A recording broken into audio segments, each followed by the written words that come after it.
देखिए, आज की क्लास में हम किंग टूट के बारे में पढ़ने वाले हैं। King Tut became pharaoh of Egypt in 1332 BC at the age of 9। King Tut जो थे वो इजिप्ट के फेरो बने। फेरो का मतलब है किंग। तो किंग टूट जो है इजिप्ट के किंग बने 1332 BC में। BC मतलब बिफोर क्राइस्ट, यानी कि ईसवी पूर्व 1332 ईसवी पूर्व ये इजिप्ट के किंग बने एट द एज ऑफ 9, केवल 9 वर्ष की उम्र में। He rule the country at a time of conflict. उन्होंने कॉन्फ्लिक्ट के समय पे कंट्री पे शासन किया। When battles over land raged between Egypt and the neighboring kingdom of Nubia, जब लैंड को लेकर, किसी ज़मीन को लेकर बैटल्स यानी कि लड़ाइयाँ चल रही थी, युद्ध चल रहे थे इजिप्ट और नेबरिंग किंगडम न्यूबिया के बीच। Nearly a decade after coming to power the young leader died at about 18। और लगभग एक दशक सत्ता में आने के बाद मात्र 18 वर्ष की उम्र में ही इस यंग लीडर की मौत हो गई। The young leader died at about 18। But historians did not know much about टूट अनटिल 1922। लेकिन जो हिस्टोरियंस थे, यानी कि जो इतिहासकार थे, इतिहासकारों को 1922 तक टूट के बारे में बहुत ज़्यादा पता नहीं चल पाया। That is when a British archaeologist named Howard Carter uncovered Tut's tomb in Egypt's Valley of the Kings. तो ये वो तब था जब एक ब्रिटिश आर्कियोलॉजिस्ट ने, जिनका नाम हावर्ड कार्टर था, उन्होंने अनकवर किया। अनकवर का मतलब होता है एक तो कहीं से पर्दा उठाना, दूसरा कोई चीज़ पहले से छिपी हुई है तो उसको डिस्कवर करना।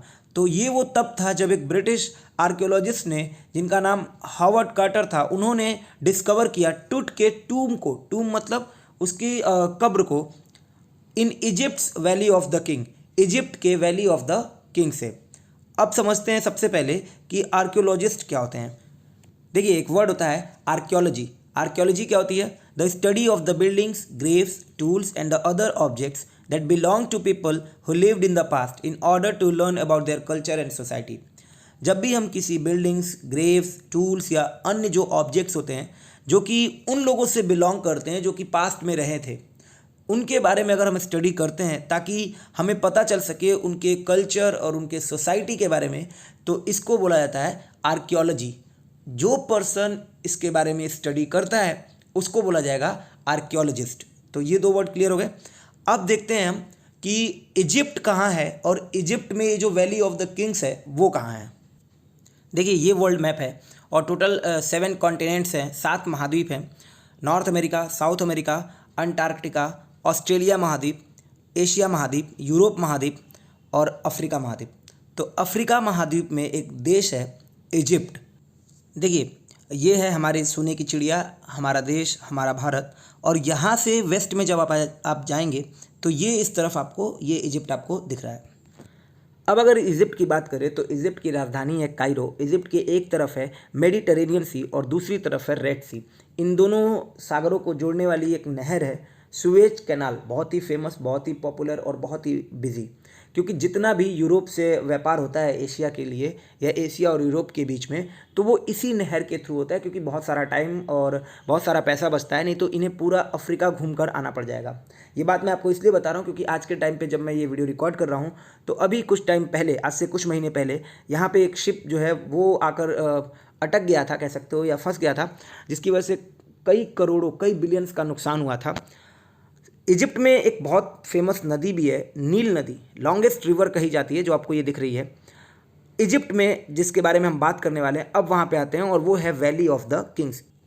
अब ये जो इमेज आपको दिख रही है वैली ऑफ द किंग्स की, इसमें आपको देखिए बहुत सारे नाम दिख रहे होंगे छोटे छोटे।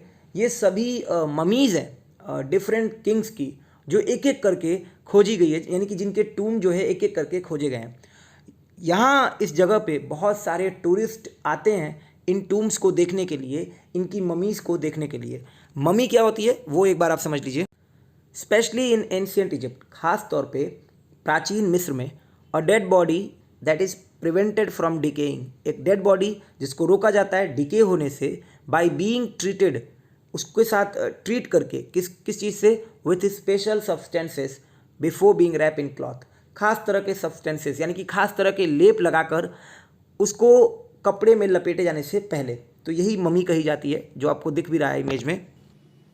तो अब कहानी ये है कि 1922 में हावर्ड कार्टर ने किंग टूट की ममी को इजिप्ट में वैली ऑफ द किंग्स में सर्च किया, उसे पाया, उसे खोजा। और फिर उसके बारे में लोगों ने पढ़ना चालू कर दिया, लोगों ने पता लगाना, लोगों ने ये छानबीन करनी शुरू की कि आखिर किंग टूट के साथ क्या हुआ था। तो ये आज की स्टोरी है जिसको हम स्टार्ट करने जा रहे हैं। Hello everyone, I hope you all are very fine. आशा करता हूँ कि आप सभी बहुत अच्छे होंगे और आप सभी लोगों का बहुत बहुत स्वागत है। दोस्तों, आज के इस वीडियो में हम क्लास 11th की जो हॉर्नबिल बुक है उसका 3rd चैप्टर डिस्कवरिंग टूट द सेगा कंटिन्यूज, इसको कवर करने वाले हैं। और इस चैप्टर के लिए बहुत ज़रूरी था कि आप ये सारी स्टोरी को समझो कि इजिप्ट कहाँ है, वैली ऑफ द किंग्स क्या है, किंग टूट क्या है, और मम्मी क्या होती है, या ऐसी कितनी मम्मीज़ हैं जो यहाँ पर हैं। आपकी जानकारी के लिए बता दूं कि लोग यहाँ पर इन मम्मीज़ को देखने जाते हैं। ये एक टूरिस्ट के लिए बहुत ही एडवेंचरस होता है जब वो यहाँ जाते हैं, बहुत सारा पैसा पे करते हैं इनकी मम्मीज़ को देखने के लिए। और ये इजिप्ट में है। इजिप्ट कहाँ है ये भी आपको पता चल गया। तो ऐसी बहुत सारी जानकारी थी जो इस चैप्टर के पहले बहुत ज़रूरी था आपके लिए समझना। चलिए अब इस वीडियो को स्टार्ट करते हैं। डिस्कवरिंग टूट, टूट को खोजते हुए द सागा कंटिन्यूस। ये जो सागा है, सागा का मतलब होता है एक बहुत ही लंबी कहानी, वो चलती रहती है, जारी रहती है। A.R. विलियम्स ये इसके ऑथर हैं, ये इसके राइटर हैं, ठीक है। He was just a teenager, वो केवल एक टीनेजर थे। व्हेन ही डाइड, जब वो मर गए। The last year of a powerful family, एक पावरफुल फैमिली के आखिरी उत्तराधिकारी। ईयर मतलब होता है उत्तराधिकारी, एच भी साइलेंट होगा, आर भी साइलेंट होगा। कौन सी फैमिली, कौन सी powerful family? That had rule Egypt, जिसने इजिप्ट पे शासन किया था और उसके एम्पायर पे फॉर सेंचुरीज, कई 100 सालों तक।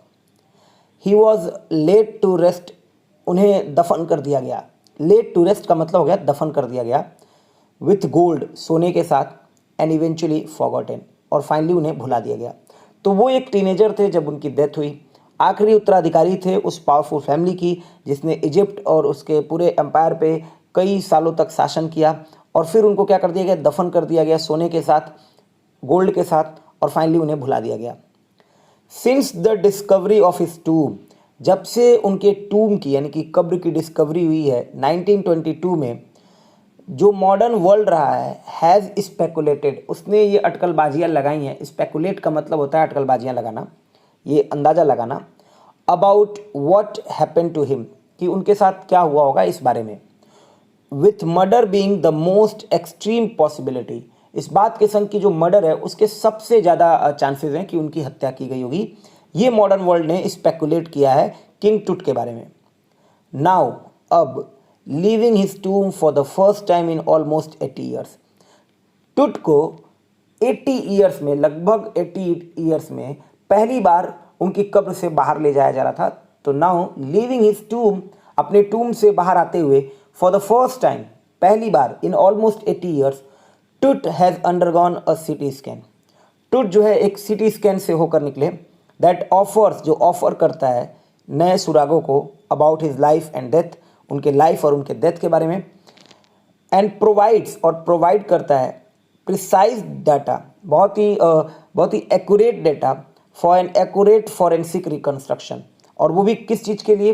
तो एक्यूरेट फॉरेंसिक मतलब होता है साइंटिफिक इन्वेस्टिगेशन किसी चीज़ का, है ना। तो यहाँ पे फॉरेंसिक रिकन्स्ट्रक्शन का मतलब है साइंटिफिक इन्वेस्टिगेशन से। तो जो एक प्रिसाइज डेटा प्रोवाइड करता है, एक्यूरेट साइंटिफिक इन्वेस्टिगेशन, और वो किसका होने वाला था? ऑफ द बॉयज फेरो। फेरो मतलब किंग, बॉयज मतलब लड़का। तो वो जो बालक फेरो था उसके जो साइंटिफिक इन्वेस्टिगेशन था उसके लिए जो एक प्रिसाइज डेटा चाहिए था वो हमें प्रोवाइड होता है किससे? सीटी स्कैन से। जब टूट को, किंग टूट को सीटी स्कैन से गुजारा गया। चलो देखो, an angry wind stir up ghostly dust devils as King Tut was taken from his resting place in the ancient Egyptian cemetery known as the Valley of the Kings. तो जैसा कि king टूट को निकाला जा रहा था उनके रेस्टिंग प्लेस से, एंशिएंट इजिप्टियन सिमेट्री में से, जिसको जाना जाता है वैली ऑफ द किंग्स के नाम से, जो कि अभी हमने थोड़ी देर पहले समझ लिया था कि वैली ऑफ द किंग्स क्या है।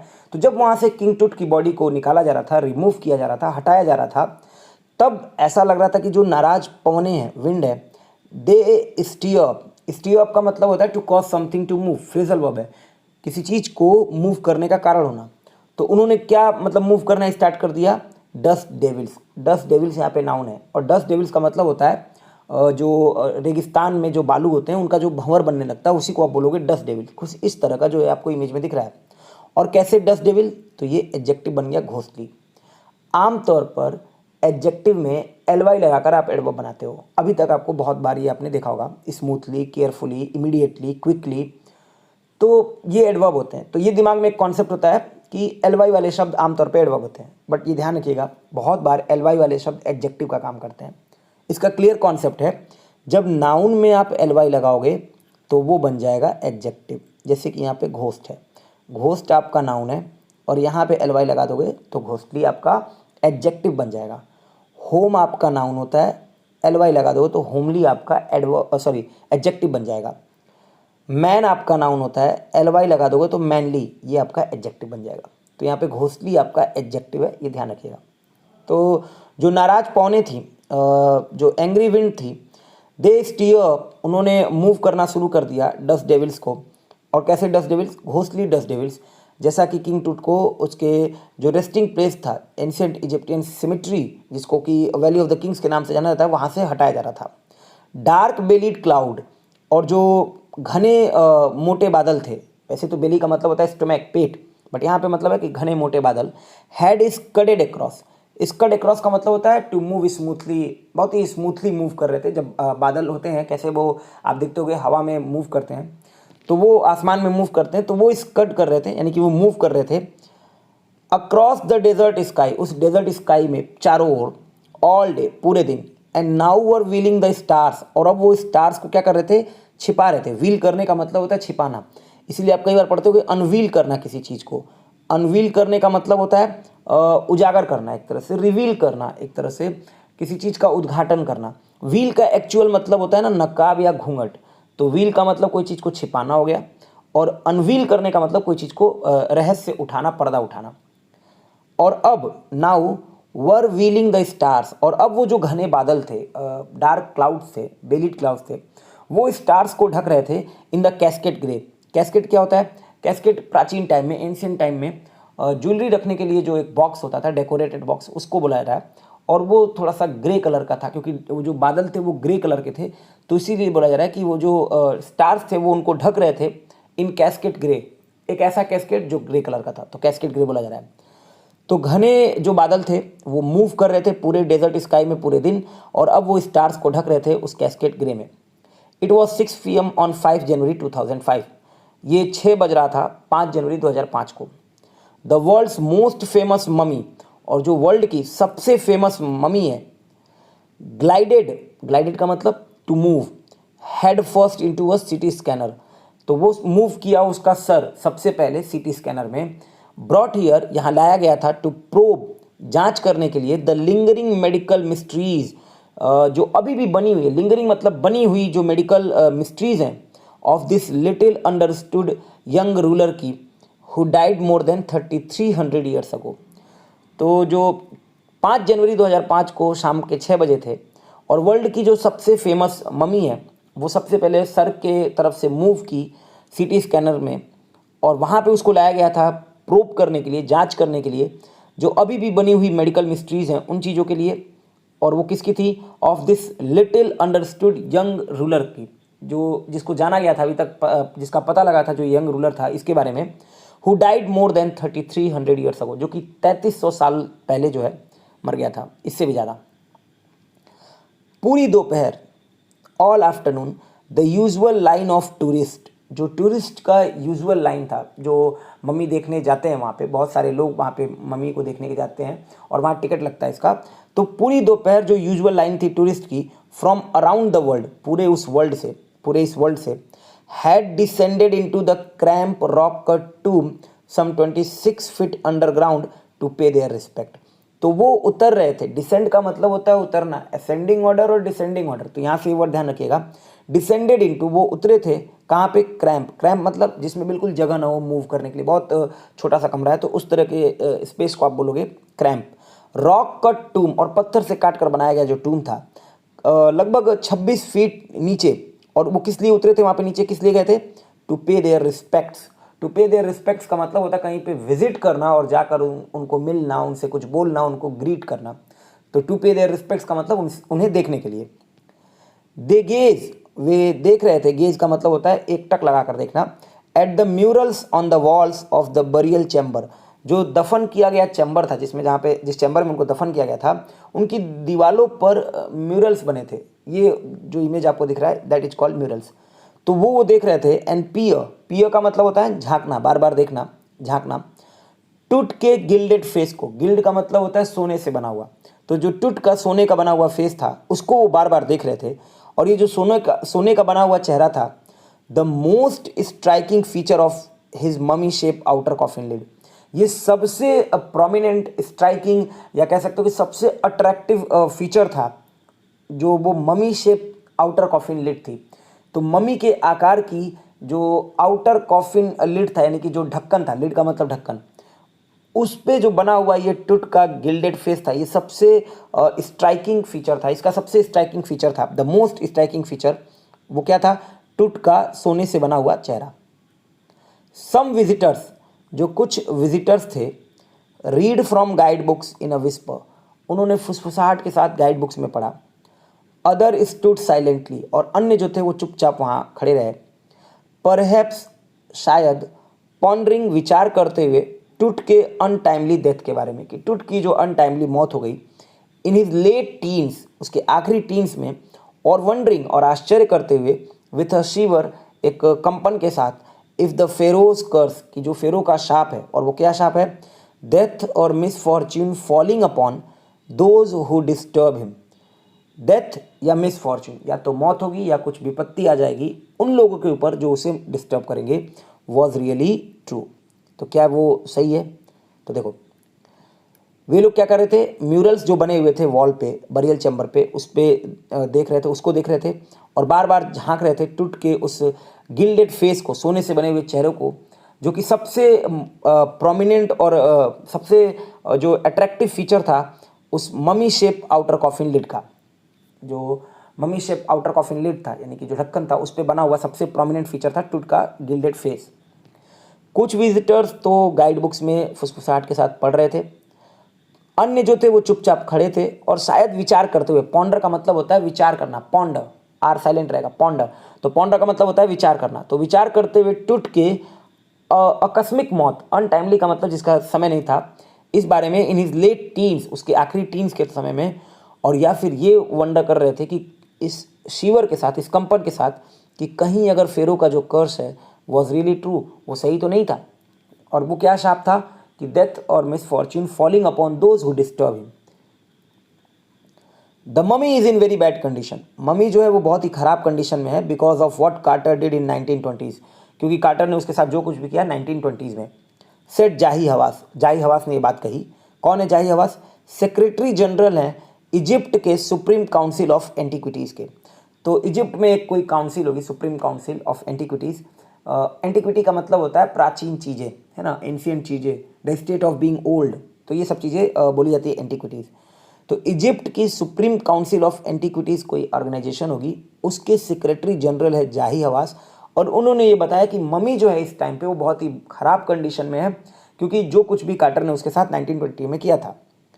एज ही लीन ओवर, जैसे ही वो झुके, द बॉडी, बॉडी के ऊपर, for a long first look, एक लंबी फर्स्ट लुक के लिए, Carter, Howard Carter, that is, यही है पूरा नाम, क्या है? Howard Carter, was the British archaeologist who in 1922 discovered Tut's tomb after years of futile searching. What do you mean by futile searching? Futile searching का मतलब होता है व्यर्थ की सर्चिंग, मतलब बहुत कई सालों की व्यर्थ की सर्चिंग थी जिसका रिजल्ट नहीं मिल रहा था। फ्यूटाइल का मतलब होता है फ्रूटलेस, जिसका परिणाम ना मिला हो। तो ऐसी बहुत कई सालों की सर्चिंग थी, फ्यूटाइल सर्चिंग थी। उसके बाद टुट का जो टूम था वो 1922 में डिस्कवर किया था। किसने? ब्रिटिश आर्कियोलॉजिस्ट ने। आर्कियोलॉजिस्ट क्या होता है ये मैं आपको स्टार्टिंग में बता चुका हूँ। तो उनका नाम था हावर्ड कार्टर। इट्स कंटेंट्स, और जो उसमें चीज़ें थी, कंटेंट्स का मतलब जो उसमें चीज़ें थी, दो यद्यपि हैसली रैंसैक्ड इन एंटीक्विटी, उसे बड़ी जल्दीबाजी में छानबीन की गई थी। रैंसैक का मतलब होता है जब किसी घर में आप चोरी करने जाओ तो पूरा सामान इधर उधर कर दो, है ना, सब कुछ बिखेर उखेर दो, तो दैट इज कॉल्ड रैंसैक करना। दो यद्यपि हैसली रैंसैक, बड़ी जल्दीबाजी में उसमें रैंसैक किया गया था, मतलब खोजबीन की गई थी, छानबीन की गई थी इन एंटीक्विटी, उस प्राचीन टाइम में। वर सरप्राइजिंगली कंप्लीट, वो बड़े ही आश्चर्यजनक तरीके से कंप्लीट थे। तो जो उसके कंटेंट्स थे, यहाँ के बाद देखो अगर आप, तो कंटेंट्स के बाद कॉमा लगा हुआ है यहाँ पे, ठीक है। तो ये it's contents were surprisingly complete, ये पूरा सेंटेंस है। बीच में एक्स्ट्रा बात बोली जा रही है, दो हैस्टली रैंसैक्ड इन एंटिक्विटी, दे रिमेन, वे बने हुए हैं, द रिचेस्ट रॉयल कलेक्शन, सबसे जो रिचेस्ट आप रॉयल कलेक्शन कह सकते हो, शाही कलेक्शन जो कह सकते हो, इतने धनी, एवर फाउंड, जो आज तक पाए गए हैं, and have become part of the Feroz legend, और वो अब हिस्सा हो चुके हैं फेरो की कहानियों का, फेरो के लीजेंड का। स्टनिंग आर्टिफैक्ट्स, आश्चर्य करने वाली आर्टिफैक्ट्स, मतलब सरप्राइज करने वाले जो कलाकृतियां हैं, हाथ से बनी हुई चीज़ें हैं, इन गोल्ड, सोने की, देयर इटर्नल ब्रिलियंस, और जो उनकी शानदार जो चमक है। मीन्ट, इसका मतलब था टू गारंटी रिसरेक्शन, कि निश्चित तौर पे पुनर्जीवन है। रिसरेक्शन का मतलब पुनर्जीवन। रिसरेक्ट एक वर्ब होता है जिसका नाउन फॉर्म रिसरेक्शन है, TION सफिक्स लग गया तो नाउन बन जाएगा। रिसरेक्ट का मतलब होता है ब्रिंग बैक लाइफ, लाइफ को वापस लाना या किसी डेड बॉडी को वापस से जीवन में ला देना। Cause a sensation eight the time of the discovery, इसने एक सनसनी पैदा कर दी डिस्कवरी के टाइम पर। तो जो ये टूट के टूम से जब उसको रैंसैक किया गया था बहुत ही जल्दीबाजी में, उसमें जो कंटेंट्स थे वो सरप्राइजिंगली कंप्लीट थे, और ये अभी तक के रिचेस्ट रॉयल कलेक्शन थे एवर फाउंड, जो आज तक पाए गए थे, और ये फेरो की कहानियों का हिस्सा बन गए थे। शानदार जो आर्टिफैक्ट्स थे गोल्ड में, और जो उनकी शानदार चमक थी, इसका मतलब था कि निश्चित तौर पे पुनर्जन्म है, यानी कि बात कही गई थी कि इनका पुनर्जन्म होगा, टूट का पुनर्जन्म होगा, या ये जो मम्मी इस तरह से दफन की जाती थी तो ऐसा माना जाता था उस टाइम पे कि शायद इनका फिर से जन्म होगा। इसने एक सनसनी पैदा कर दी at the time of discovery, and still get the most attention, और अभी भी सबसे ज़्यादा अटेंशन ये पाती है, ये चीज़ें पाती हैं। बट लेकिन टूट वॉज ऑल्सो बरीड, टूट और भी चीज़ों के साथ दफन किया गया था, और वो क्या था, विथ एवरीडे थिंग्स, जो रोज रोज की चीज़ें हैं। He would want in the after life, जो उसे आफ्टर लाइफ के बाद, मतलब जीवन के बाद जो उसे चाहिए था। Board games, a bronze razor, linen undergarments, cases of food and wine, तो ये सारी चीज़ें उसके साथ दफनाई गई थी। After months of carefully recording the pharaoh's funerary treasures, महीनों के रिकॉर्डिंग के बाद, और कैसा रिकॉर्डिंग, केयरफुली, केयरफुल एडजेक्टिव है, एलवाई लगा दिया, एडवर्ब बना दिया। रिकॉर्डिंग आपका वर्ब है, वर्ब के बारे में बताएगा तो एडवर्ब हो जाएगा।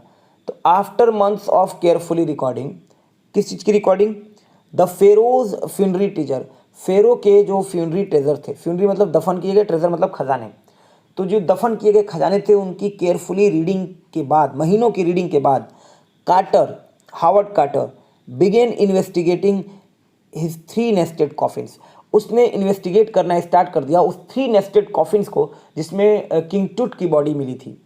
वो 3 नेस्टेड कॉफिन्स में मिली थी किंग टूट की बॉडी, एक के अंदर है वो कॉफिन्स रखे गए थे।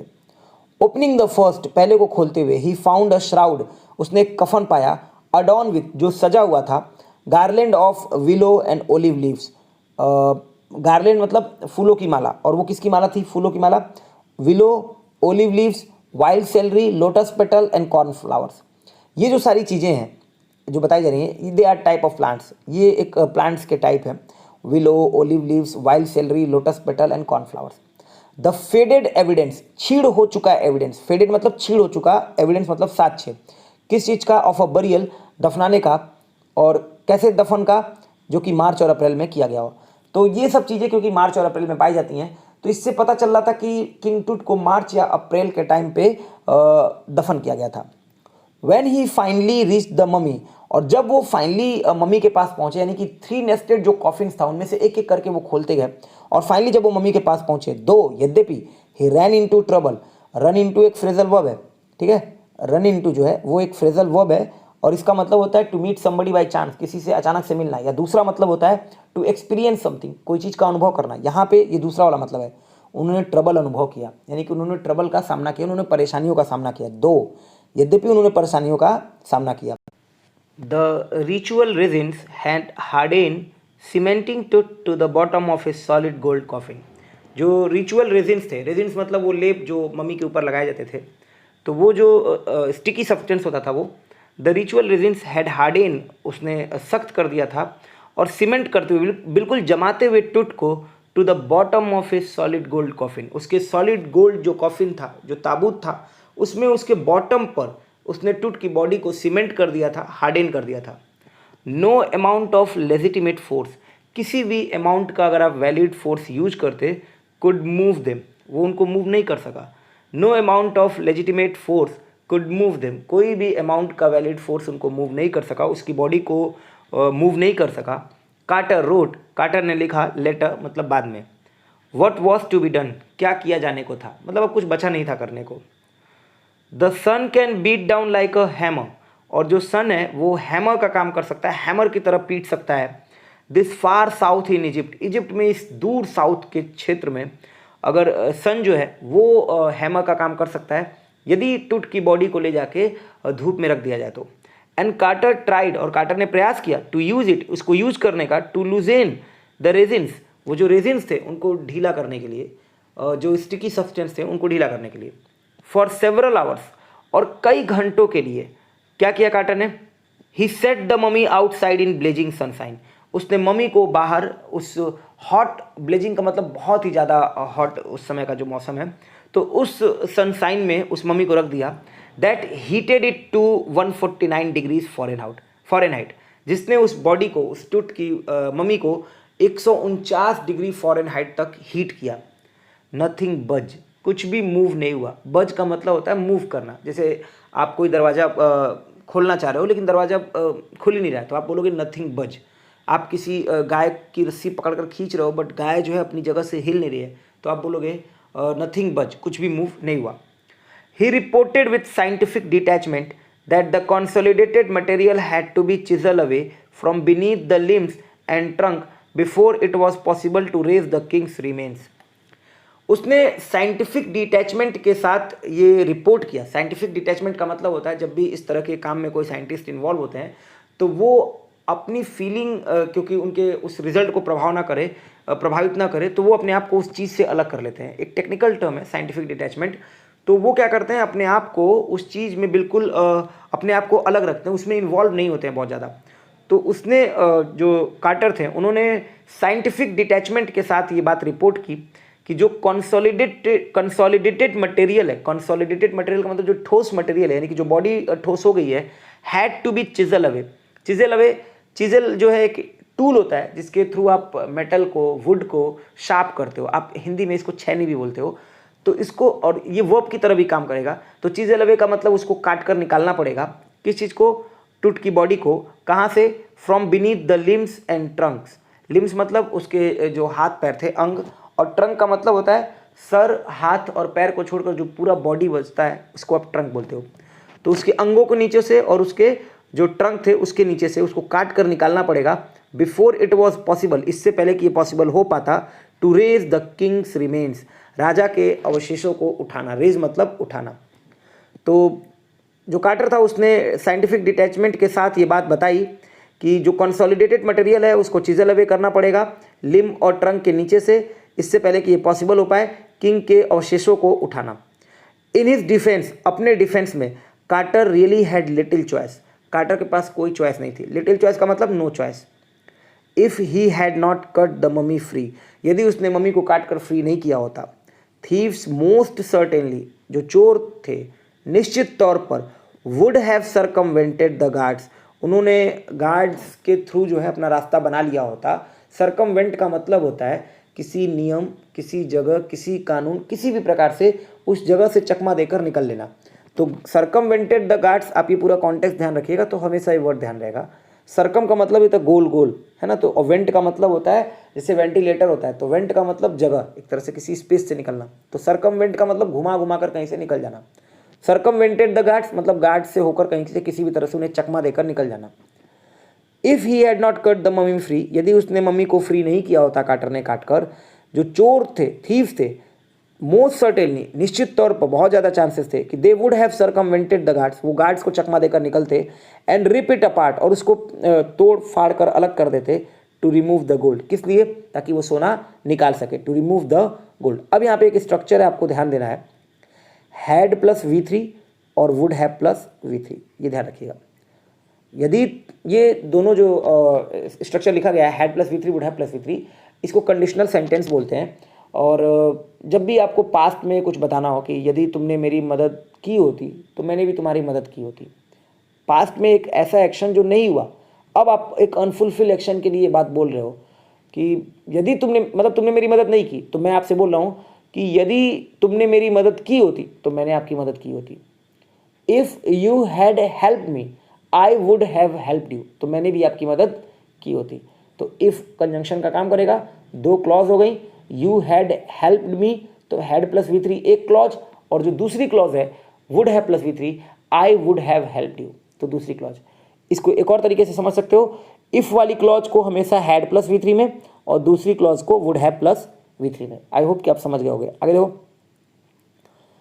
इन टुट्स टाइम, टुट के समय में द रॉयल्स वर फेबुलसली वेल्दी, जो राजा होते थे बहुत धनी हुआ करते थे, एंड दे थॉट, और वो सोचते थे, और होप शायद उम्मीद करते थे, they could take their riches, riches मतलब अपने धन दौलत, वे अपने धन दौलत लेकर जा सकते थे विद देम अपने साथ, for his journey to the great beyond, क्योंकि जो उसकी जर्नी थी afterlife, to the great beyond का मतलब आफ्टर लाइफ।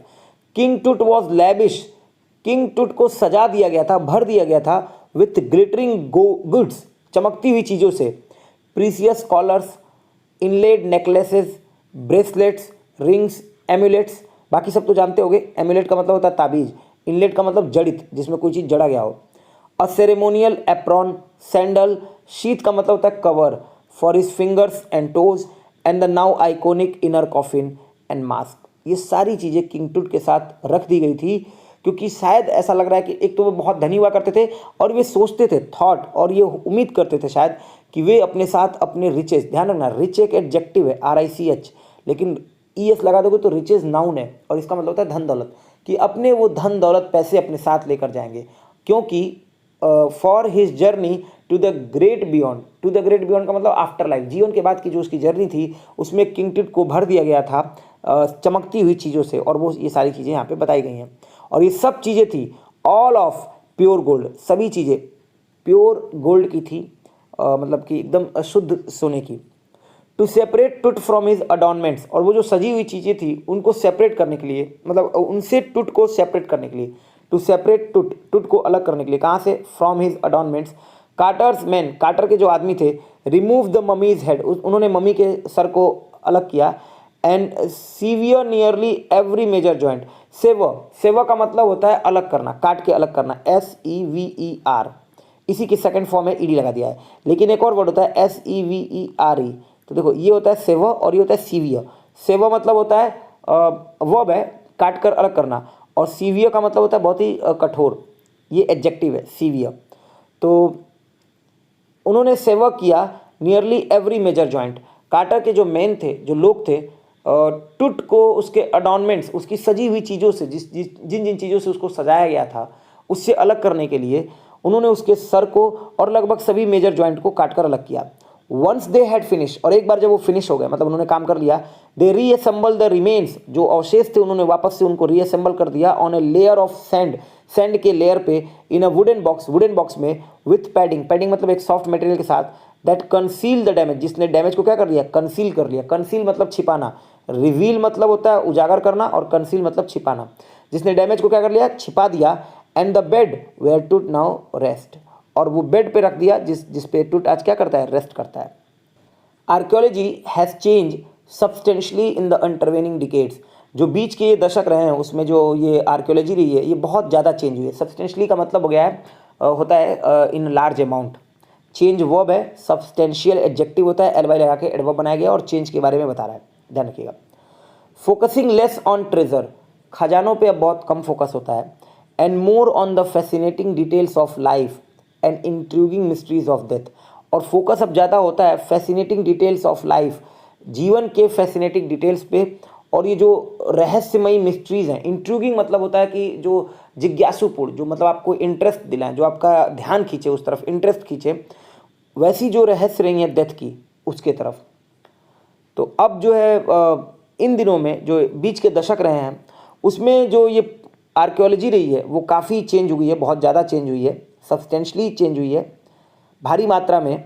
और अब इनका ध्यान ट्रेजर पे बहुत कम रहा है, और ज़्यादातर इनका ध्यान रहा है फैसिनेटिंग डिटेल्स ऑफ लाइफ, जीवन के जो फैसिनेटिंग डिटेल्स रहे हैं, आकर्षित डिटेल्स रहे हैं, और इंट्रिगिंग जिज्ञासुपूर्ण मिस्ट्रीज रही हैं, जो रहस्य रहे हैं ऑफ डेथ, मौत के। It also uses more sophisticated tools, और अब क्या किया जाता है, बहुत ही कॉम्प्लिकेटेड टूल्स का इस्तेमाल किया जाता है, इंक्लूडिंग मेडिकल टेक्नोलॉजी, शामिल करते हुए मेडिकल टेक्नोलॉजी को। इन 1968 में, more than 40 years after कार्टर्स discovery, quarter की डिस्कवरी के लगभग 40 साल से भी ज़्यादा टाइम के बाद, an anatomy professor X-ray the mummy, उन्होंने ममी को क्या किया, एक्सरे किया। किसने, एनाटॉमी प्रोफेसर ने। एनाटॉमी क्या होता है, the scientific study of human body and animals, मानव शरीर या जो जानवर होते हैं उनका जो साइंटिफिक स्टडी होता है उसको एनाटॉमी कहा जाता है। तो एनाटॉमी प्रोफेसर थे, यानी कि अध्ययन करने वाले प्रोफेसर ह्यूमन बॉडी के। उन्होंने मम्मी को एक्सरे किया और रिवील किया, बताया, रिवील मतलब उजागर करना, बताया। और स्टार्टलिंग फैक्ट, स्टार्टलिंग फैक्ट का मतलब हो गया एक शॉक करने वाला फैक्ट। स्टार्टल का मतलब होता है ना किसी को शॉक करना, सरप्राइज करना। जैसे मैं अभी बैठकर पढ़ा रहा हूँ और अचानक से कोई एक्सप्लोजन, कोई धमाका हो बगल में, तो मैं एकदम से स्टार्टल कर जाऊँगा, आश्चर्य कर जाऊँगा, शॉक हो जाऊँगा, सरप्राइज हो जाऊँगा। उसी वर्ब से एडजेक्टिव बनाया गया है, वर्ब की आईएनजी फॉर्म करके, स्टार्टलिंग फैक्ट। तो फैक्ट हो गया नाउन, स्टार्टलिंग हो गया एडजेक्टिव, और जब वर्ब की आईएनजी फॉर्म से एडजेक्टिव बनाएंगे तो इसको बोलते हैं प्रेजेंट पार्टिसिपल एडजेक्टिव। क्लियर, वापस आओ देखो। तो ये जो एनाटॉमी प्रोफेसर हैं उन्होंने एक्सरे किया इस मम्मी का और रिवील किया एक बहुत ही आश्चर्य करने वाला फैक्ट, और वो क्या था, बीनीथ द रेजिन, उस रेजिन के नीचे, यानी कि उस स्टिकी सब्सटेंस के नीचे, जिसने, कौन से resin, that cakes his chest, जिसने उसके चेस्ट को क्या कर दिया था, जमा दिया था, केक कर दिया था। टूट के जो ब्रेस्ट बोन थे, यानी कि जो सीने की हड्डी थी, छाती की हड्डी थी, एंड फ्रंट रिब्स, और जो सामने की रिब्स थी, पसलियाँ थी, आर मिसिंग, वो गायब थी। ये उन्होंने एक फैक्ट जो है, स्टार्टलिंग फैक्ट रिवील किया, बताया। Today diagnostic image can be done with computed tomography, और आज के टाइम पे जो डायग्नोस्टिक इमेजिंग है वो किया जा सकता है कंप्यूटेड टोमोग्राफी के थ्रू, या इसी को आप बोलते हो CT scan, by which hundreds of X-rays in cross section are put together like slices of bread to create a 3 dimensional virtual body, जिसमें हंड्रेड्स ऑफ एक्सरेज जो होते हैं वो क्रॉस सेक्शन में रखे जाते हैं एक साथ, जैसे कि ब्रेड के स्लाइसेस होते हैं, ताकि एक 3 डायमेंशनल जो है वर्चुअल बॉडी उस स्क्रीन पर क्रिएट हो सके। देखो एक्सरे जो होता है उसमें बहुत सारी चीज़ें नहीं पता चल पाती। सीटी में क्या होता है कि आपकी पूरी बॉडी को 3D के तौर पर उतार दिया जाता है, और वहाँ बॉडी में एक छोटी छोटी जो चीज़ें होती हैं वो सब दिखने लगती हैं। तो इसके थ्रू आज जो इमेजिंग है वो डायग्नोस्टिक इमेजिंग है वो की जा सकती है, can be done. What more would a CT scan reveal, और सीटी स्कैन और क्या रिवील कर सकता है ऑफ टूट के बारे में, देन द एक्सरे से ज़्यादा। And could it answer 2 of the biggest questions, और क्या ये आंसर कर सकता है वो जो 2 सबसे बड़े क्वेश्चंस हैं, स्टिल लिंगरिंग अबाउट हिम, जो अभी भी बने हुए हैं टूट के बारे में। हाउ डिड ही डाई, वो कैसे मरे, and how old was he, और वो कितनी उम्र के थे eight the time of his death. ये 2 क्वेश्चन अभी भी बने हुए हैं, लिंगर कर रहे हैं। तो क्या इसके बारे में ये सीटी स्कैन जवाब दे पाएगा। किंग टूट की जो डिमाइस थी, जो मौत थी, वॉज अ बिग इवेंट, वो एक बहुत बड़ा इवेंट था, इवन बाय रॉयल स्टैंडर्ड, यहाँ तक कि जो रॉयल स्टैंडर्ड है, अगर शाही मानक देखे जाएँ तो उसके हिसाब से भी। He was the last of his family line, वो अपनी वो जो फैमिली लाइन चल रही थी उसमें आखिरी थे। एंड हिज फ्यूनरल, और जो उनका अंतिम संस्कार हुआ, was the death rattle of a dynasty, वो उस डायनेस्टी के लिए डेथ रैटल हो गया। डेथ रैटल, वैसे रैटल का मतलब होता है कोई एक ऐसी चीज़ जिसकी वजह से दूसरी चीज़ हो, फिर उसकी वजह से तीसरी चीज़ हो, तो वो रैटल होता है एक तरह से। डेथ रैटल मतलब इसके बाद जो भी हुए वो सब खत्म हो गए, तो ये आखिरी उत्तराधिकारी बन गए। His funeral was the death rattle of a dynasty, तो जो उनका फ्यूनरल था, जो अंतिम संस्कार था, जो दाह संस्कार था, जो क्रियाकलाप, जो भी कुछ किया गया, फ्यूनरल जो था वो डेथ रैटल बन गया इस डायनेस्टी के लिए, इस वंश के लिए। But the particulars of his passing away, pass away का मतलब होता है गुजरना, फ्रेजल वर्ब है, लेकिन जो डिटेल्स थे उनके गुजरने के, एंड इट्स आफ्टरमैथ, और उसके परिणाम के, आर अनक्लियर, वो क्या है, वो अभी भी अनक्लियर है, उसके बारे में कुछ भी पता नहीं है। अमेनहोटेप III, टूट्स फादर और ग्रैंडफादर, टूट के पिताजी या दादाजी, ये क्लियर नहीं है। Amenhotep III was a powerful pharaoh, वो एक पावरफुल फेरो थे, किंग थे, who ruled for almost 4 decades, जिन्होंने लगभग 4 दशकों तक के लिए शासन किया।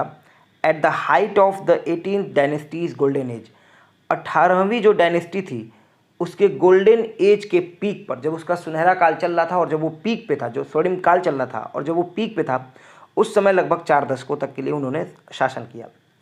His son Amenhotep IV succeeded him, तो जो अमेनहोटेप IV थे उन्होंने उनका स्थान लिया, उनकी गद्दी संभाली उनके बाद। And initiated one of the strangest periods in the history of ancient Egypt, और वो जो प्राचीन मिस्र था, जो एंशिएंट इजिप्ट की हिस्ट्री थी, प्राचीन मिस्र का जो इतिहास था, उसमें one of the strangest periods, मतलब इतना अजीब दौर कभी नहीं चला था जो अमेनहोटेप IV ने स्टार्ट किया। The new pharaoh promoted the worship of the Aten, जो नए फेरो थे यानी कि नए किंग थे, उन्होंने अटेन की वर्शिप को प्रमोट किया। द सन डिस्क यानी कि सूर्य चक्र, चेंज हिज नेम, और अपना नाम बदल दिया टू अखहेंटेन, अपने नाम को बदल कर उन्होंने क्या कर दिया, अखहेंटेन कर दिया, और सर्वेंट ऑफ द अटेन, या फिर आप कह सकते हो अटेन का सेवक। And move the religious capital, और रिलीजियस कैपिटल को मूव कर दिया, कहाँ से, from the old city of Thebes, Thebes की जो पुरानी सिटी थी वहाँ से, और कहाँ ले जाकर कर दिया, to the new city of Akhetaten, और नए सिटी जो था अखहेंटेन का वहाँ पर ले जाकर उन्होंने रिलीजियस कैपिटल को कर दिया, जिसे आज जाना जाता है अमरना के नाम से। इस जगह को जाना जाता है, known now as अमरना।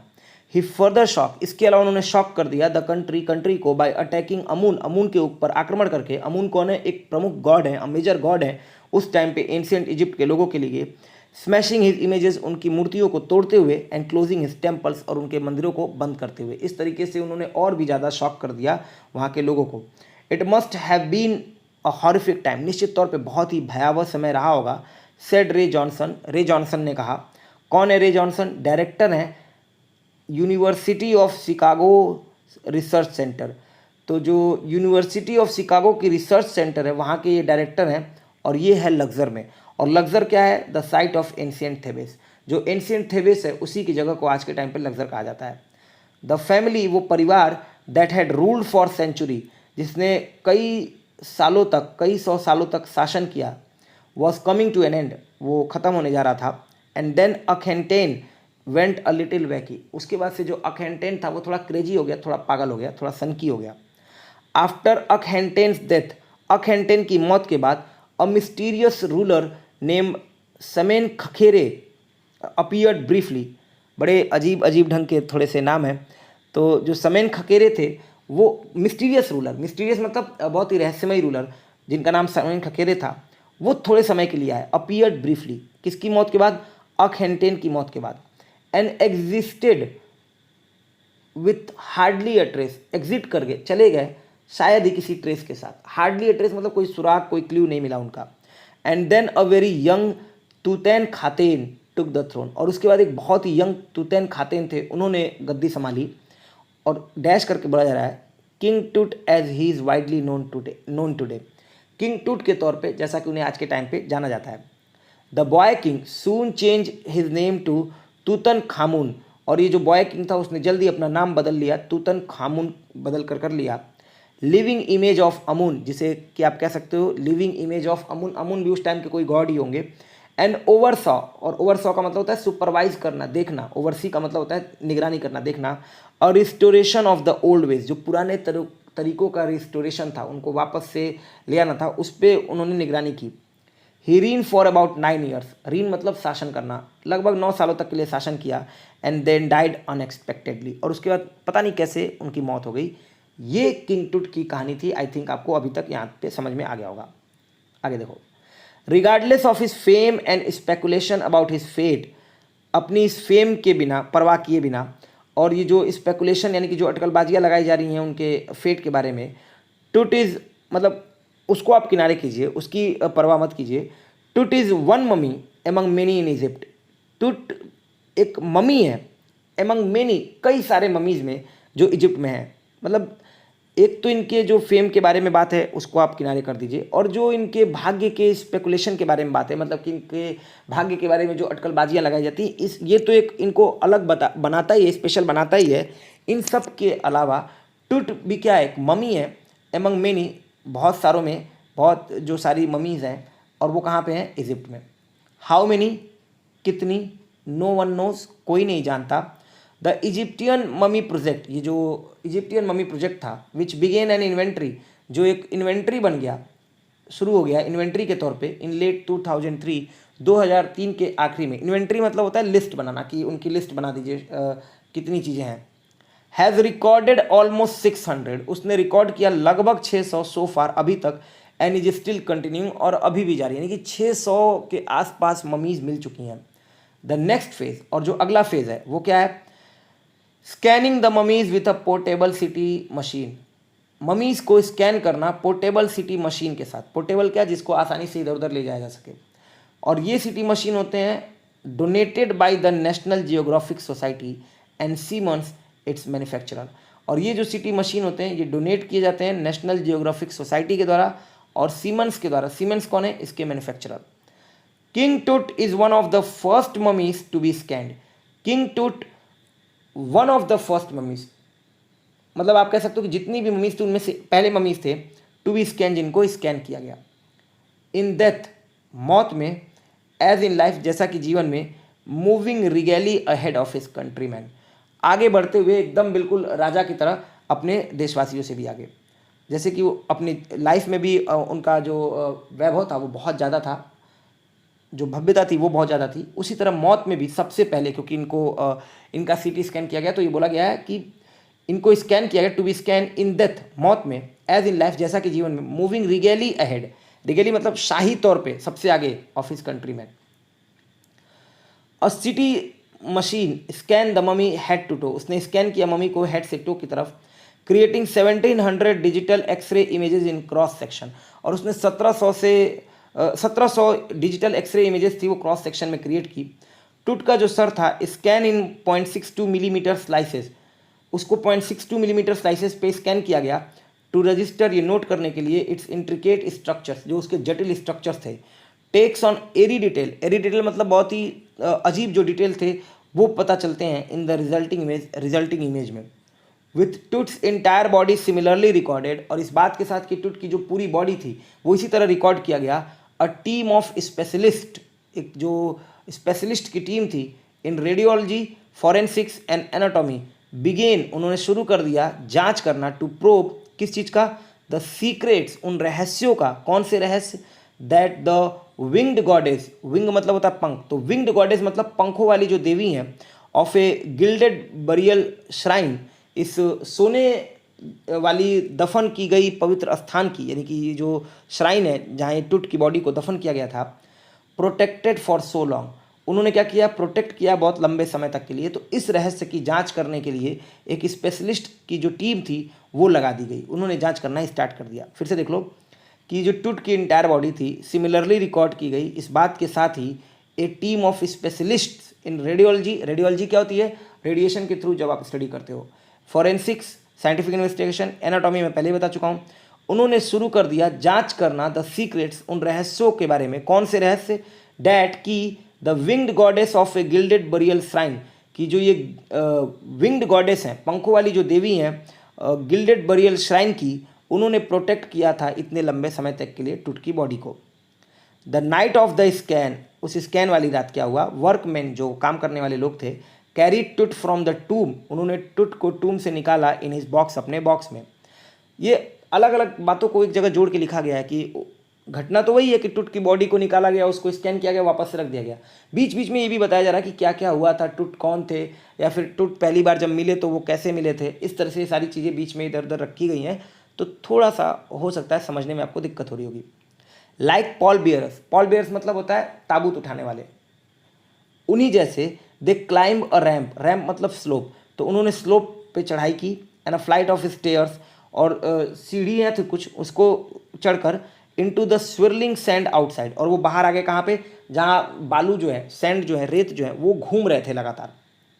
Then rose on a hydraulic lift, और उसके बाद एक हाइड्रोलिक लिफ्ट पे चढ़ गए इनटू द ट्रेलर, और वहाँ से चले गए ट्रेलर। ट्रेलर आप कह सकते हो एक कंटेनर या ट्रक या व्हीकल जिसमें पहिए लगे होते हैं इधर उधर मूव करने के लिए, तो वहाँ वो लगाए गए थे।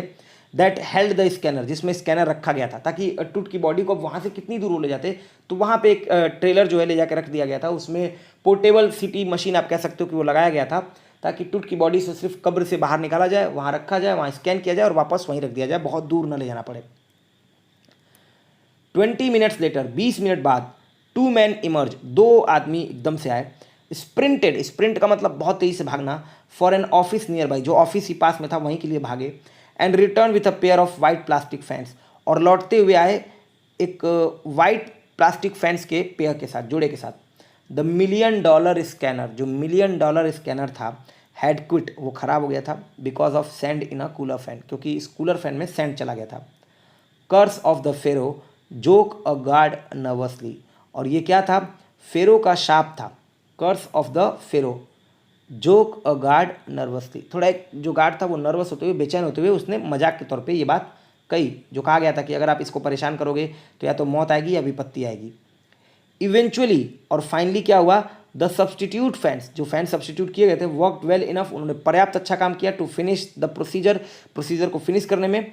After checking that no data had been lost, ये देखते हुए, चेक करने के बाद कि कोई भी डेटा लॉस नहीं हुआ है, द टेक्नीशियन टर्न टुट ओवर टू द वर्कमैन, जो टेक्नीशियंस थे उन्होंने टुट को, जो वर्कमैन लेकर आए थे, उनको वापस कर दिया। Who carried him back to his tomb, जिन्होंने वापस से उसको ले जाकर उसके टूम में रख दिया। Less than 3 hours after he was removed from his coffin, तो अपने ताबूत से निकाले जाने के 3 घंटे से भी कम समय के बाद, less than 3 hours after he was removed from his coffin, the pharaoh again rested in peace, pharaoh को फिर से दफन कर दिया गया, यानी कि जो किंग था उसको फिर से दफन कर दिया गया। वेयर द फ्यूनरी प्रिस्ट, जहाँ पे उन फ्यूनरी प्रिस्ट ने, प्रिस्ट मतलब पुजारी, फ्यूनरी मतलब आखिरी क्रियाकलाप करने वाले, had led him so long ago, जहाँ उन्होंने उसे रख दिया था बहुत समय पहले, लॉन्ग अगो, सो लॉन्ग अगो मतलब बहुत समय पहले। बैक इन द ट्रेलर, और ट्रेलर में वापस आकर, a technician pulled up astonishing images of टुट ऑन अ कंप्यूटर स्क्रीन, एक टेक्नीशियन ने बहुत ही एस्टोनिश करने वाली, आश्चर्य करने वाली जो इमेजेस थी वो निकाली टुट की कंप्यूटर स्क्रीन पे। अ ग्रे हेड टुक शेप, एक ग्रे हेड जो था उसने आकार ले लिया, from A scattering of pixels, pixels के स्कैटरिंग्स के कारण। एंड द टेक्नीशियन स्पन, और जो टेक्नीशियन था उसने उस इमेज को स्पन किया, घुमाया, and tilted it in every direction, और उसे हर डायरेक्शन में टिल्ट किया, मूव किया। Neck vertebrae appear as clearly as in anatomy class, और जो नेक वर्टेब्रे था यानी कि रीढ़ की जो हड्डी थी वो अपीयर हुई एज क्लियरली, उतनी ही साफ, एज इन एनाटॉमी क्लास, जैसा कि एनाटॉमी क्लास में, यानी कि वो जो ह्यूमन बॉडी का साइंटिफिक स्टडी होता है वो वाली जो क्लास थी उसमें जैसी हुई थी। अदर इमेजेस, जो अन्य इमेजेस थी, रिवील, उन्होंने रिवील किया, a hand, several views of the rib cage and a trans section of the skull, skull मतलब खोपड़ी, उसके ट्रांस सेक्शन को। बट फॉर नाउ, लेकिन अभी के लिए, द प्रेशर वॉज ऑफ, जो प्रेशर था वो नहीं था। Sitting back in his chair, अपने कुर्सी में वापस बैठते हुए, जाही हवास स्माइल किए, विजिबली रिलीव, और बहुत ही साफ तौर पे वो राहत महसूस कर रहे थे, that nothing had gone seriously wrong, कि वाकई में कुछ भी गलत नहीं गया था, कुछ भी गलत नहीं हुआ था। I did not sleep last night, मैं आखिरी रात बिल्कुल सोया नहीं था, नॉट फॉर ए सेकेंड, एक सेकेंड के लिए भी नहीं, ही सेड, उन्होंने कहा। आई वॉज सो वरीड, मैं बहुत चिंतित था, but now I think I will go and sleep, लेकिन अब मैं सोचता हूँ कि मैं जाऊँगा और सो जाऊँगा। ये है mural in King Tut's tomb, showing King Tut with Osiris the god of the afterlife. Osiris कौन है, आफ्टर लाइफ के गॉड, यानी कि जो जीवन के बाद का जो गॉड होता है, यानी कि जो कह सकते हो कि जीवन खत्म होने के बाद जो टाइम होता है उसके जो गॉड है ओरिसिस, ये एंशिएंट इजिप्ट के हिसाब से है। उसके साथ ये देखो ये म्यूरल बना हुआ है। आगे देखो, by the time we left the trailer, जिस समय तक हम ट्रेलर से बाहर आए, डिसेंडिंग, उतरते हुए मेटल स्टेयर्स, मेटल वाली सीढ़ियों से, टू द सैंडी ग्राउंड, उस सैंडी ग्राउंड पे, द विंड हैड स्टॉप, हवा रुक चुकी थी। तो जिस समय तक हम ट्रेलर से बाहर आए काम हो चुका था, past perfect tense. The winter air, जो ठंड वाली हवा थी, ले कोल्ड, वो ठंडी हो गई थी, एंड स्टिल, और शांत थी, लाइक डेथ इटसेल्फ, जैसे कि मौत खुद ही, इन दिस वैली, इस घाटी में, ऑफ द डिपार्टेड की। तो जो लोग डिपार्टेड का मतलब जो लोग जा चुके थे, जो लोग खत्म हो चुके थे, तो उनकी जो घाटी थी उसमें मौत के जैसे ही ये जो सर्द वाली हवा थी, ठंड वाली हवा थी, वो ठंडी हो गई थी और शांत थी। Just above the entrance to Tut's tomb, और टुट के जो टूम के लिए जो एंट्रेंस था, जो प्रवेश द्वार था, उसके ठीक ऊपर, जस्ट एबव, स्टूड ओरियन, वहाँ ओरियन थे। ओरियन कौन है, the constellation that the ancient Egyptians knew as the soul of ओरिसिस।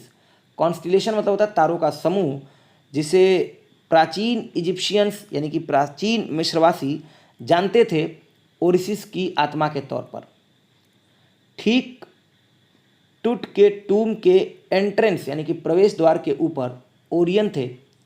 और ये कौन है, डैश दे के बताया जा रहा है, तारों का समूह जिसे एंशियंट इजिप्शियंस जानते थे ओरिसिस के सोल के तौर पे, आत्मा के तौर पे, कॉमा करके, the god of the after life. और ये कौन है, आफ्टर लाइफ के गॉड, यानी कि मौत के बाद के जो देवता होते हैं उनको बोला जा रहा है ये आफ्टर लाइफ, इसीलिए बोला जा रहा है। Watching over the boy king, और वो क्या कर रहे थे, उस बच्चे को, उस बालक जो था फेरो, यानी कि बॉयश फेरो था, यानी कि बालक जो था उसको वो वॉच कर रहे थे, उसको वो देख रहे थे, निगरानी कर रहे थे। तो ये जो चैप्टर था, सोर्स जो है इसका बताया जा रहा है कि नेशनल ज्योग्राफिक है, वॉल्यूम 207 नंबर 6। आई होप कि आपको समझ में आया होगा। आज के लिए इतना ही है, नेक्स्ट किसी सेशन में फिर किसी चैप्टर के साथ मिलेंगे, तब तक के लिए अपना ध्यान रखिएगा। आप सभी लोगों को बहुत बहुत धन्यवाद, थैंक यू।